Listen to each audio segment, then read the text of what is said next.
चीन से दूरी बनाकर अमेरिका अब सोयाबीन का नया बाजार तलाश रहा है और इस बदलाव का असर सिर्फ अमेरिका चीन ट्रेड पर नहीं बल्कि भारत समेत पूरे एशियाई सोया बाजार पर पड़ सकता है।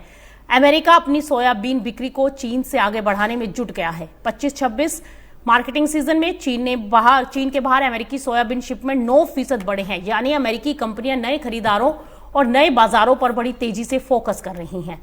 अब 26-27 में ये रणनीति और आक्रामक होती दिख रही है। अमेरिका से सोयाबीन, सोया मील और सोया ऑयल का कुल एक्सपोर्ट करीब 5% बढ़ने का अनुमान है और इसके पीछे सबसे बड़ा कारण है रिकॉर्ड सोयाबीन उत्पादन। अमेरिकी फसल करीब 4.5 अरब बुशल यानी 12 करोड़ 25 लाख टन तक पहुंच सकती है। इतना उत्पादन आने के बाद अमेरिका को अपनी फसल के लिए नए बाजारों की जरूरत होगी।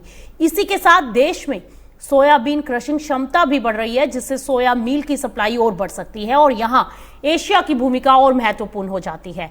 नेपाल इसका एक बड़ा उदाहरण है। 25-26 में नेपाल के करीब 92% सोयाबीन आयात अमेरिका से आए।